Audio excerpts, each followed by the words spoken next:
But no, he's definitely a character, and that's not even worth debating because I mean he's got an obvious change. And back to the love story thing, I think Titanic works better as a love story because it is about a love story first and foremost. Yeah. Even when the ship is sinking and everything looks very great and it's tense, it's still about these two characters. Whereas Avatar, it's a little harder for him to really make that work because first we've got the guy who's there, sort of not really, you know. And now we're back. And where was I? He's not meant to be. He's there for a purpose first and foremost. Yeah. Which is just to I honestly don't remember, but he's supposed to get the people out of the tree. Getting them out of the tree, right? And that's his focus. And then he didn't starts to fall for the girl because he, But realized... Leo DiCaprio isn't there to get Kate Winslet into the lifeboat.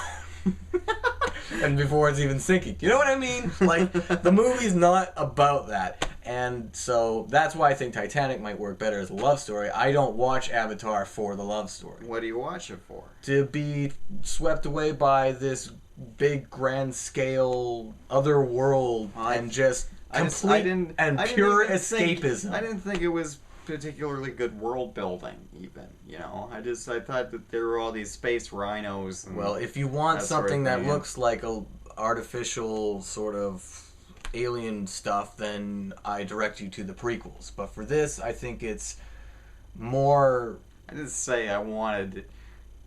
I know, but Why are you directing me to the Star Wars prequels? I'm saying this is much better than what we've seen, especially in the same genre.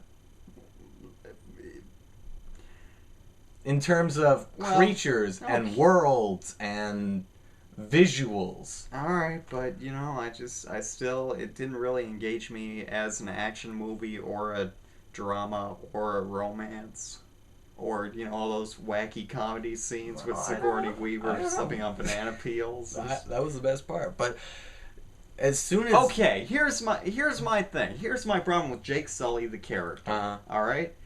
He's paralyzed, right, from the waist down, yes. right? Yeah. And they say, hey, we're gonna put you in this avatar body because you're twin, just roll with it. Here's the thing: never tell someone in a wheelchair to just roll with something.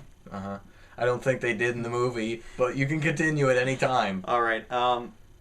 So they put him into the machine, and they give him an avatar body. And then he wakes up, and, he's been paralyzed for how long? Like, years, maybe a decade or so. And, he's got the little atrophied legs and that sort of thing. And finally, he can move, and he gets up, and he walks around, and what's his reaction? He says, "This is great. This is great." What do you want him to say? I want him to be affected by that in some way. Instead, he just runs outside and he plays basketball. But he's experiencing something. I mean, that's what's there. But I mean... Like, that should be... I think that was like a missed character moment for, the fact that he only had like 4 in the whole movie. I think it struck what it needed to for the character. He's like, at the end of the day, it's really not about him being paralyzed, and I don't give a crap that he is paralyzed.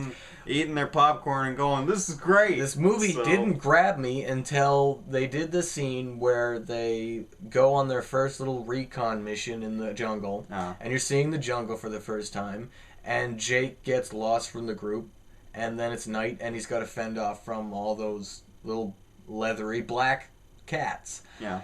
And that's where the movie took me. Not because I thought the cats were great creatures, or because I thought it was especially great action, or because they even looked great. Actually, they look kind of bad. But it took me because the tension is it's so palpable in that scene, and you feel like you are instantly right beside him in that jungle, and you are just in that world, and you do not leave Pandora for the rest of the movie. And that's where, I think it shines. But I want to mention one thing, which is the story itself and the constant comparisons to Pocahontas and Dances with Wolves. Yeah. And I don't know how you feel about that. I don't know if you care, but just to compare it to two movies like that suggests to me that we're already complaining about a movie copying a movie that's just copied a movie. We just compared it to two movies. Yeah. Because of its identical storylines. How can you do that? Well. How can you do that without also bashing Pocahontas, which came out 5 years after Dances with Wolves? Well, I like Pocahontas. Pocahontas is fine. But I wouldn't have minded the similarity of the plot because really, there's only like 3 stories in the world anyway. Wow. Right? So. Wow. College. So, seriously, I wouldn't mind if it was like structurally or superficially similar. Pretty to identical. A similar movie. If it was more interesting. I think this story, which was done by Dances with Wolves, and then done by Pocahontas, I don't think it's been done any better than with Avatar, because this one actually succeeds in holding you in your attention. And Pocahontas is fine, but Pocahontas it's kind of weak. Was just better. It's weak. It's weak. I'm a Disney fan, I think the most interesting character in this whole movie was the villain, and that could be a tricky situation because he was lighting up the screen, and I was thinking, I want this guy to win. And that's horrible. I shouldn't be thinking that. Well, as a person who, growing up, always rooted for the villain, it wasn't like where I got to a point where, when the movie was ending and the climax happens, I thought, no, that sucks. I want the villain to win. Right. I mean, you can name a million movies where the villain is more interesting than... I did think that the ending was a bit of a deus ex machina, a little bit. Like why? The very ending, when... They are all under the tree again, and they're, naked and doing their dance, and the end of the movie happens, and that thing that happens at the end of the movie. Am I spoiling the end of the movie for the people who haven't seen it yet? I don't care, but how's that? They bring him back to life in an avatar body, and he gets to keep it because that's, it's the end of the movie. But didn't they already, kind of try to do that with Sigourney Weaver, but she, spoiler, died? That gave you no chance to close the video or even pause it.